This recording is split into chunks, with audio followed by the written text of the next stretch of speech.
আলহামদুলিল্লাহি রাব্বিল আলামিন ওয়া আলা আলিহি ওয়া আসহাবিহি আজমাইন। আম্মা বা'দু ফাআউযু বিল্লাহি মিনাশ ওয়ালাকিন জাআলনাহু নূরান নাহদি বিহি মান নাশাউ মিন ইবাদিনা মান কানা ইউমিনু বিল্লাহি ওয়া ইয়াকুন খায়রান আও লিয়াসমুত। আলহামদুলিল্লাহ, প্রশংসা আল্লাহর জন্য, শান্তি অবতীর্ণ হোক আল্লাহ রাসূলের উপরে। আল্লাহুম্মা সাল্লি আলাইহি আল্লাহুম্মা বারিক আলাইহি। কেমন আছেন সকলে?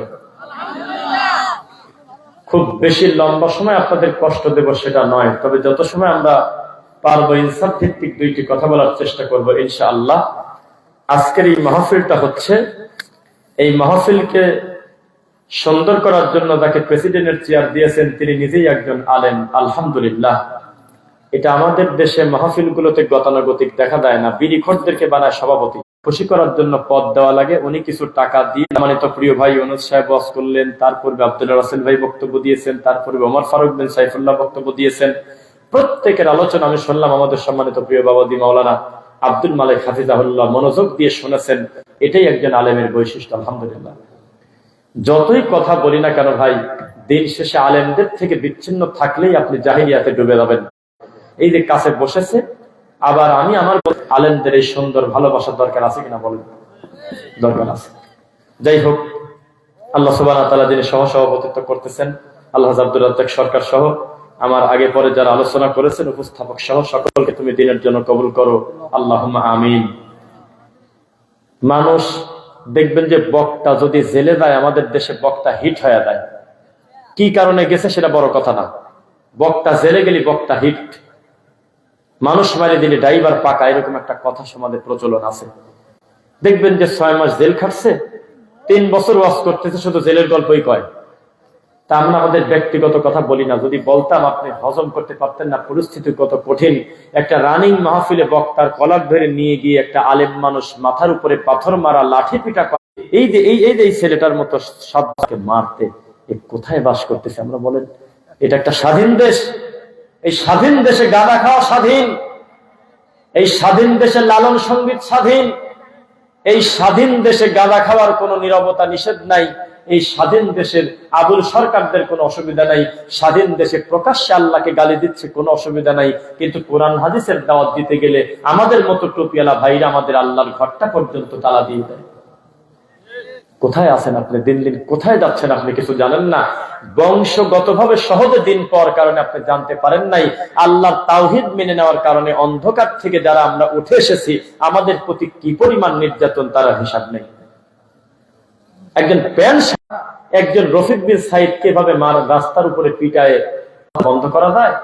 তখন ওই লোকটা একটা কথা বলছেন, প্যান্ট শার্ট পরা মানুষ, জেনারেল শিক্ষিত, বলতেছে ওরা বুঝে গেছে মসজিদ যদি হামলা করে তো টিনের মসজিদ ভেঙে দিলে ওখানে আল্লাহ 3 তালা মসজিদ বানায় দেয়, আলহামদুলিল্লাহ। মাদ্রাসা যদি গুড়িয়ে দেয়, সেই মাদ্রাসা আরো বড় হয়ে যায়। এক রফিক বিন সাইদকে যদি মেরে দেওয়া যায়, তো সাময়িক হাজারো মসজিদ ভাঙার থেকে ওদের কাছে বড় কাম হয়ে গেছে। কারণ প্রোডাক্টিভ দাওয়াতি কাজ যারা শিরক ও বিদআতের বিরুদ্ধে দেয়, তাদেরকে থামায় দিতে পারলে ওরা ওদের তাবিজ কবজ বিক্রি করে খেতে পারবে আরো কিছুদিন। মাজারের ব্যবসা আরো কিছুদিন চলবে। এই সমস্ত আলেমদেরকে যদি টার্গেট করা হয়, ইদানিং কিছুদিন আগ পর্যন্ত মসজিদ ভাঙতো, মাদ্রাসা ভাঙতো, উদ্বোধন করি নাই এখনো। যারা বলে আহলে হাদিস মসজিদ নাম দাও, তারা উম্মতকে ভাগ করতেছে, এভাবে অনলাইনে বলে কিনা?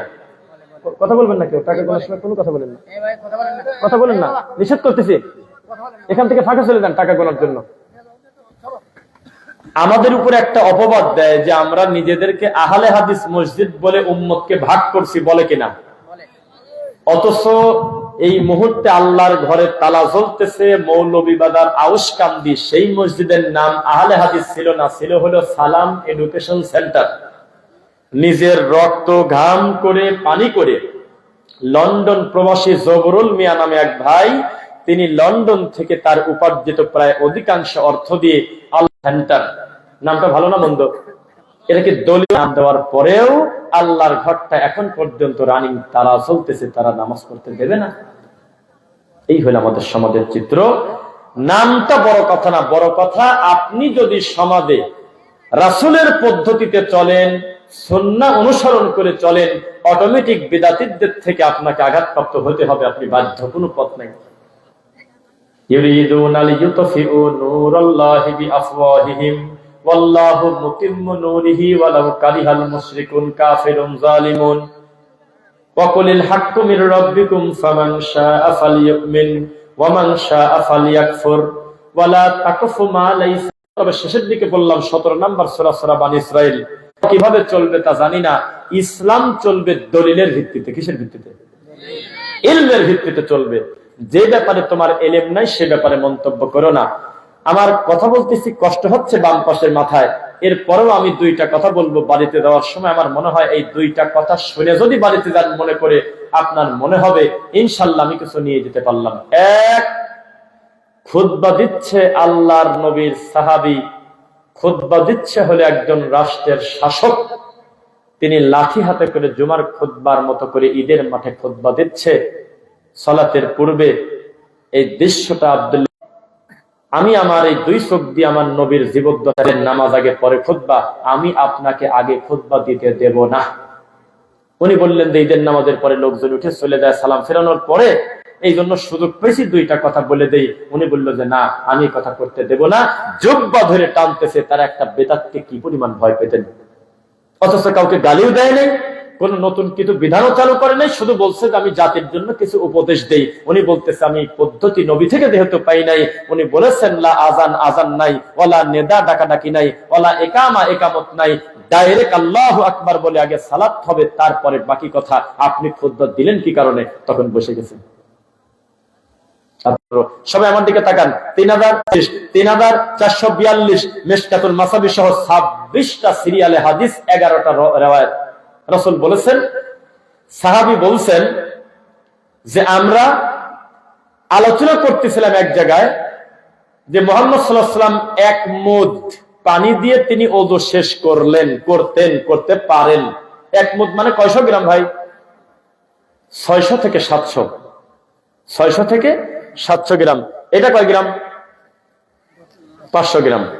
এইরকম অথবা এর থেকে সামান্য একটু বেশি পানি দিয়ে আমার নবী তার পুরো ওযু শেষ করে ফেললেন, যেটা আমাদের দেশে আমার তা হয় না। এই সাহাবী এই কথাটুকু সহ্য না করতে পেরে তিনি বললেন, আমার মরা পর্যন্ত আমি তোমার সাথে কোনদিন কথা বলবো না। আল্লাহর কসম, সহিহ বুখারীতে আছে হাদিসটা। আমি আমার মরা পর্যন্ত তোমার সাথে কথা বলবো না। তোমার কত বড় সাহস, তুমি বললে আমার এসব পারবো না। না, আমি তা পারি না। চুপ করে বসে থাকতে তুমি বলতে গেলে কেন যে নবী পারলে আমি পারবো না, কথা বলতে গেলে কেন? রাসূল লাউ পছন্দ করতেন, লাউ খেতেন, কদু খেতেন বেশি। কোনদিনও যদি আপনি না খান আপনার গুনাহ হবে না, কারণ এটা হালাল হারামের ইবাদত সংক্রান্ত কোনো ব্যাপার না।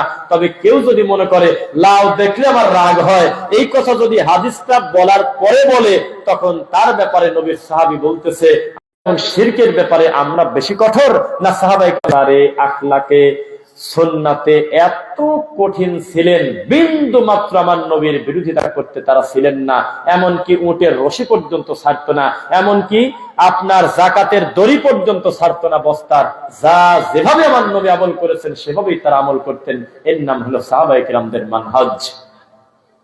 আপনার মন চাইলো আপনি একটা জিকির বানিয়ে ফেলবেন, যে নবী জুতার ফিতা ছিঁড়ে গেলে বলতেছি আলতা ফাসআলিল্লাহ, যা দরকার আল্লাহকে বলো, কাবার মালিককে বলে দাও, হে আল্লাহ আমার জুতার ফিতা ছিঁড়ে গেছে, জুতার ফিতার ব্যবস্থা করে দেন।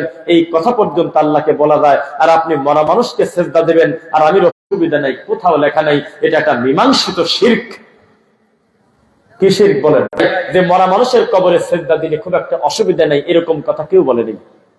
পৃথিবীর কোন মানহাজে মুসলমানের বাচ্চা জীবনে কলমে লিখে যায় নাই যে মরা মানুষের কাছে ছেলে সন্তান চাওয়া যায়, কেউ বলে নাই। সবাই বলছে এটা শিরক। চাইতে হবে কার কাছে? আল্লাহর কাছে। এই ব্যাপারে একমত হওয়ার পরেও আপনি সত্যি করে বলেন, আমাদের এই দেশে মরা মানুষের কাছে সিজদা দেওয়ার লোকের সংখ্যা আছে না নাই? তখন আপনি শিরক আর বিদআতের ব্যাপারে বক্তব্য দিবেন না। ওয়াকুলিল হাক্কু মির রাব্বিকুম, হক আসে আল্লাহর পক্ষ থেকে। ফামান শাআ ফালইউমিন, খালি আলেম দিয়ে ভরা। আমি কি বলতেছি আমি খুব ভালো বুঝি। হক আসে আল্লাহর পক্ষ থেকে। হক রফিক বিন সাইদের পক্ষ থেকে আসে না, হক কোন মাদ্রাসার পক্ষ থেকে আসে না। যদি মাদ্রাসার পক্ষ থেকে আসতো, এখন পর্যন্ত এই দেশে 40 বছর বুখারী পড়াইছিল, 30 বছর নিজে বুখারী পড়েছিল, মৃত্যুর আগ পর্যন্ত জর্দা ছাড়ে নাই। কেউ তো কোরআন পড়ছে, হাদিস পড়ছে। হক কি হুজুর থেকে আসলো? এদেশের হাজার হাজার কোরআন পড়া, বুখারী পড়া মাওলানা তাবিজ বিক্রি করে খায়।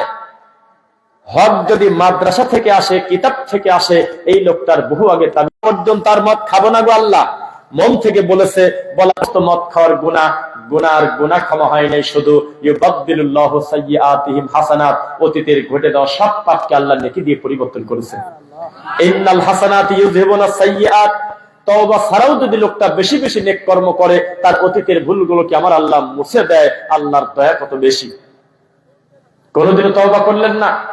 আশ্চর্য একটা দেশে বসবাস করি, যে দেশে তওবাও করে ভুল পদ্ধতিতে। হায় হায় হায়, টয়লেটের টাঙ্কির ভিতরে পড়ে গেছে, এরকম হতে পারে না? হয়, অবশ্যই হয়। টয়লেট করতে গিয়ে টয়লেটের স্ল্যাবটা নরম, দীর্ঘদিন নরম হয়ে যাওয়ার কারণে ভাই আসো একটু আতর দাও, নাকে গন্ধ লাগতেছে না লোকটার? কষ্ট হচ্ছে কিনা? এই টাইমে কেউ আতর চায়? ওখান থেকে উঠে গোসল করে পরিষ্কার পরিচ্ছন্ন হয়ে তারপরে আতরের আলোচনা আসবে। আরে যে লোকটা বলতেছে আস্তাগফিরুল্লাহ রাব্বি মিন কুল্লি যামবি ওয়া আতুবু ইলাইহি লা হাওলা ওয়ালা কুওয়াতা ইল্লা বিল্লাহ, ও তো বুঝতে পারে না যে এটা তওবার নাম, ইয়ার কি ঠাট্টা। ও ক্ষমা পাবে কিভাবে? ওকে বলতে হতো আস্তাগফিরুল্লাহ ওয়া আতুবু ইলাইহি, তখন ক্ষমার বিষয়টা ছিল। এমন কিছু দিয়ে ক্ষমা চাচ্ছে যেই দোয়াটা আমার নবী থেকে প্রমাণ পাওয়া যায় না। আশ্চর্য একটা জাতি, ভুলের ক্ষমা ভুল দিয়ে চাই আমরা। ভুল গেলে তোমরা সুবহানাল্লাহ বলে সংশোধন করে দাও, করো না, তবে হাতে হাতে তালি মেরে বোঝায় দাও যে ইমামের ভুল যাচ্ছে। ভুল বললাম নাকি? এই দেশে 99টা তরিকাপন্থী মসজিদে ইমামের ভুল গেলে পিছন থেকে বলে আল্লাহু আকবার। কেউ চ্যালেঞ্জ করেন, আমি হাত তোলেন যে আমার কথা ভুল আছে, বলেন আমি ক্ষমা চাচ্ছি, বলেন খালি মিথ্যা কথা বলছি। কোরআন সুন্নাহ পরিচালিত মসজিদের বাইরে, তাওহীদ পন্থীদের বাইরে যত মসজিদ মাদ্রাসা আছে, প্রত্যেকটা মসজিদে ইমামের ভুল গেলে পিছন থেকে সুবহানাল্লাহ বলেন, আল্লাহু আকবার বলেন। আল্লাহু আকবার বলতেছে, তার দলিল আছে? তো এই কথাগুলো বললে আমি কোনোদিনও কোনো বেদাতি হুজুরকে খুশি করতে পারবো না। বাড়িতে যাওয়ার সময় আমাকে গালি দিবে আর বলবে ফেতনা করতে আসছে। আর এখনই যদি আমি মনসের পাগলের গল্প বলি, খাজা মঈনুদ্দিন চিশতির বদনাটি বাঘ মারার গল্প বলি, কুত্তার গল্প বলি, ব্যাঙের গল্প বলি, কুয়াকাটির সাপের গল্প বলি, তাহলে সবাই বলবে যে হুজুর ওয়াজ করছে, মন ভরে গেছে। কেন? কারণ কেউ বোঝে নাই যে আমি মাল ডাকি। জি না, এই আপনার এই গাইবান্ধার প্রধান বক্তার নাম হলো 36 ইঞ্চি বক্তা। বলেন যে প্রমাণ লাগবে, প্রমাণ দিয়ে দেয় আজকে আমি। আপনার এই গাইবান্ধার দ্বার 80,000 টাকা দিয়ে নিয়ে আসেন মাহফিলে, এই লোকটার দাঁত হলো তরমুজের বেশি, রাত দিন জাল হাদিস বলে। তা কি করবেন এখন বলেন? এই ধর্মের জাত আছে? রাত এখন মাত্র 11:30-12টা বাজে। যদি এই বছরের সবচেয়ে বেশি দেরি করে আজকে উঠলাম, সবচেয়ে বেশি লম্বা সফর করে আজ আসলাম, এর 1 ঘন্টা পরেও যদি বক্তা ওঠে, এই মাঠ ভরা থাকবে। বক্তা যদি জাল হাদিসের ওয়াজ করে, আমি দায়িত্ব নিয়ে বলতেছি, খালি পোস্টারে লেখা থাকবে বক্তা হেলিকপ্টার যোগে আগমন করিবেন। 36 ইঞ্চি বক্তা, ছেলে থেকে মেয়ে হয়েছে, মেয়ে থেকে ছেলে, বাংরি, কানা, প্রতিবন্ধী, জোকার, নারী, ভুড়ি, খেতা, বালি ধরে নিয়ে আসেন, তবে আমরা 36 ইঞ্চি মাটি দেখবো। দেখবো আছে কোন জায়গা? ওই বক্তার ডিমান্ডটাও বেশি, কারণ লোকটা আগে 30,000 টাকা নিয়ে রাখছে। তখন জাতি বুঝে গেছে যে মালকে সহজে পাওয়া যায় না, পরবর্তীতে আরো দেওয়া লাগে 40,000। এই দেশের জাতির ধর্মে হাড়িতে কুত্তায় মুখ দিয়েছে, আমি বারবার দায়িত্ব নিয়ে বলতেছি। এই ধর্মের জাত আমরা রাখি নাই। যেই দেশের মানুষ সালাতের মতো একটা গুরুত্বপূর্ণ ইবাদত, আল্লাহর হকের সবচেয়ে দামি ইবাদত, এই নামাজকে পর্যন্ত ব্যঙ্গ করে আর বলে, আহলে হাদিসরা বলে লেডিস মার্কা নামাজ পড়ে। মিথ্যা বলছে এই যুবকরা, বলেন। এই স্টেজে এরকম দাঁড়িয়ে একজন একজনের পাশ সাথে পাওয়া লাগা হিহিক করে হাসে আর বলে, আমাদের সমাজে কিছু আহলে হাদিস বাড়াইছে, ওরা লেডিস মার্কা নামাজ পড়ে। এই কথা বলে গলা হাজার হাজার শ্রোতা সামনে। গত কয়েকদিন আগে আমি মায়ের খাইছি, মাইকে আসতেই প্রথম বললাম, এই গাইবান্ধার লোকের কাছে বলে যাচ্ছি, আমার শরীরে 1 ড্রপ অফ ব্লাড, 1 ফোঁটা রক্ত থাকতে আমি নরম হব না। আমি আগের থেকে আরো শক্ত হয়ে আমি শিরক বিদআতের বিরুদ্ধে মরা পর্যন্ত চালিয়ে যাবো ইনশাআল্লাহ। কারণ এই মানুষ কত বড় নেমক হারাম একটা প্রমাণ দেই। আমি যে স্টেজে বক্তব্য দিয়েছি, স্টেজের সামনে কত লোক ছিল, আমাকে যখন মারতেছে তখন তুলনামূলক এই লোকগুলিকে আমি হাতের কাছে পাইনি। অথচ আমি যখন বক্তব্য দেই, পাখি যদি তাদের মাথার উপরে পায়খানা করে দিত, পাখি জানতো না যে মানুষ না পাথর, এত নীরব হয়ে গেছে, আমার কথাগুলো মনোযোগ দিয়ে শুনতেছে। এই জর্দাকর হুজুর যখন আমাকে মারা শুরু করলো, তখন সমস্ত লোক মিলে যদি একটু আওয়াজ দেয়, পালানোর পথ পায় না, কেউ কিছু পায় না, তখন আমার ওই পক্ষ হয়ে গেছে। ও মাইক কি বলতেছে, ঠিক কিনা? আমরা হুজুররাই তো ভালো কথা বলি ওদের থেকে। এই সামনের লোকজন বললো হ ঠিক। তখন আমি দেখলাম যে জাতি তো ল্যাংটা, এদের তো কোনো ব্যক্তিত্ব নাই, এদের তো মান সম্মান নাই, কেবল আমার কথা বলতেছে ঠিক, আবার আমার বিরোধিতা যে করতেছে তাও কয় ঠিক। দেখছেন ভিডিও, তারাই আমাকে জাপতে ধরে ধর ধর ধর ধর। কি করবেন? এই জাতির লজ্জা আছে? নিমক হারাম। ইন্নাল ইনসানা লিরাব্বিহি লাকানুদ। আরে ক্রিয়েটর, সৃষ্টিকর্তা আল্লাহই তো বলতেছে আমার এই জাত হলো নিমক হারাম। ইয়া হাসরাতান আলাল ইবাদ। কুকুরের ব্যাপারে আল্লাহর কোন আফসোস নাই। ওরে কুকুর, তুই কামড়ালি কি কারণে? গরুর উপরে আল্লাহর কোন আফসোস নাই যে গরু এতবার নিষেধ, মাসি পর্যন্ত আফসোস নাই, অথচ কামড় দিলে একেবারে লেখা নাই আমার আফসোস হয়, আমি ভ্রমর বানাইছি, কোথাও নাই।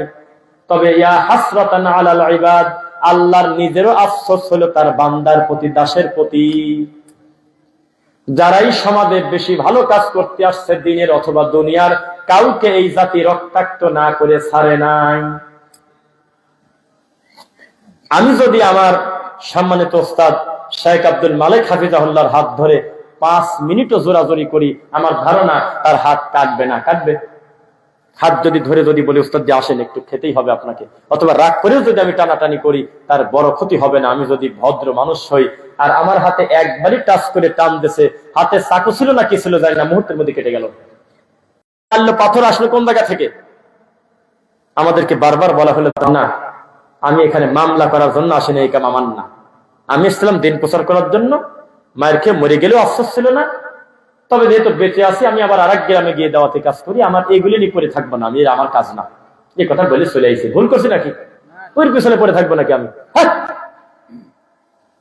সারাদিন যে জাল হাদিস বলে, সারাটা দিন যে জর্দা খায়, সারাদিন যে তাবিজ বিক্রি করে, চোখের সামনে মরা মানুষকে সেজদা দিচ্ছে, চোখের সামনে বাচ্চা চাচ্ছে আল্লাহর কাছে বাদ দিয়ে, পীরের কাছে, খানকার কাছে, তারপরেও যে হুজুরের অনুভূতি নাই, এই জুকারের বিরুদ্ধে মামলা করে আমি ঘুরবো, আমার পাগল হয়েছে নাকি আমরা? ততক্ষণ আমি 5টা। মনে রাখবেন, আমাদের ভালো নাই, তাদের নিজের গ্রামের তাদের মুরব্বীরা যারা ওদেরই অনুসারী, জাল হাদিসের অনুসারী, তাবিজ কবজের ব্যবসা, তারপরে আপনার জর্দা খায়, ধর্মকর্ম কিছুই বোঝে না, এরপরেও তাদের বিরোধিতা করতেছে। শোন, ওই হুজুররা আমাদের বিরুদ্ধে বক্তব্য দিয়েছে কথা ঠিক, তবে আমার বিরুদ্ধে গেলেই একটা বক্তাকে মারতে হবে, এই নীতি কোথায় পাইছিস? ডাইরেক্ট আমাদের বিরোধিতা যারা সব সময় করে, সেই মাযহাবী হুজুররা পর্যন্ত এর তীব্র নিন্দা জানিয়েছে সারা পৃথিবী থেকে, যে যতই আমাদের বিরোধিতা থাক, সুন্নাহর বিপক্ষে আমাদের অবস্থান থাক, যতই আমাদের ভাই ভাই দ্বন্দ্ব থাক মাসালা মাসাইল নিয়ে, এই জন্য কি আমি একটা রানিং মাহফিলে মাইক কিনে নিয়ে বক্তাকে মারবো? এটা কোনো আহলে হাদিসরা এই কুকাম করে না। আপনি হাত তুলে বলেন, একটা মাহফিলে গিয়ে একটা বক্তার মাথা বাড়ি দিয়ে মাথা ফাটা দিয়েছে, আমি শুনবো, দেখি নাম বলেন। আহলে হাদিসদের যুবকদের গায়ে শক্তি বেশি থাকার কারণে হঠাৎ করে একটা অন্য গ্রামের লোক তার মেয়ের বাড়িতে বেড়াতে এসে আমিন বলেন, এই জন্য তাকে অপমান করছে। একটা নাম বলেন। গাইবান্ধা তালুক জামিরার লোক, পূর্বে থেকে আহলে হাদিস, হঠাৎ করে একটা অন্য মাযহাবের লোক মসজিদে ঢুকে হাতটা নাভির নিচে বাঁধেছে, রফলে দেন করে নাই, পায়ের সাথে পাও মিলায় নাই, বরং দুই একটা বিরোধিতাই করছে। এরপরেও লোকটাকে নামাজের পরে অপমান করেছে। যদি প্রমাণ করতে পারেন এই তালুক জামিরাতে, তাহলে হাত তোলেন। বলছে মসজিদ নাকি নাপাক হয়ে গেছে। তুই বুকে হাত বাঁধলি পাইছিস কোন জায়গা? লেডিস মার্কা নামাজ কোথায় পাইছিস? সঠিক আকীদা গ্রহণ করার কারণে একটা আলেম মানুষের পিতাকে রাস্তায় ডেকে ডেকে এই টুপিওয়ালারা বলে, তোমার ছেলে আমেরিকার দালাল, কত টাকা পায় মাসে। এই বিদাতি কত বড় হিংস্র, আপনি একটু আমাকে বলেন, এটা কি শিক্ষা শেষ করতে পারবেন? এইভাবে তারা দিন ধ্বংস করতেছে। আজকের দিন আমার ইচ্ছা ছিল ফরিদপুরেরটা ক্যান্সেল, অথবা এই দায়িত্বশীলদেরকে রিকোয়েস্ট করে বলবো যে আমাকে একটু রুখসত দেন, বাকি আলেম ভাইদেরকে দিয়ে চালিয়ে দেন, আমাকে ক্ষমা করেন। কিন্তু তাদের কথা আর এই কমিটির কথা একবারে এক। এই কমিটি বলতেছে আপনি এসে আমার ভাই, এই কমিটির দিনের বেলা যেখানে কোর্স দিতেছে যে সালাম না, খালি মুখটা দেখতে চাই যে রফিক বিন সাইদ আমাদের কনফারেন্সে আসছে, নইলে মন মানতেছে না। শত শত মানুষ যারা আসবে আপনাকে উপলক্ষ করে, তাদের কাছে আমাদের ছোট হতে হবে, দেখতেও খারাপ দেখাবে, আপনাকে আসতে হবে। তখন রাত 3:30টার সময় গিয়ে সেখানে আমি ছিলাম। তা আমরা আমাদের জায়গায় ইনসাফ করব, আপনারা ইনসাফ করবেন বলেন ইনশাআল্লাহ। আপনারা ওয়াদা করেন আমরা কোরআন সুন্নাহর বাইরে চলবো না ইনশাআল্লাহ। আপনারা খালি ওয়াদা করেন এই তালুক জামিরা হাজীপাড়া দারুল উলুম ফুরকানিয়া মাদ্রাসা আমরা আমাদের ঈমান দিয়ে, দিন দিয়ে, ভালোবাসা দিয়ে, টাকা দিয়ে, বুদ্ধি দিয়ে, মেধা দিয়ে, শ্রম দিয়ে সব সময় সাথে থাকবো বলেন ইনশাআল্লাহ। থাকবেন তো?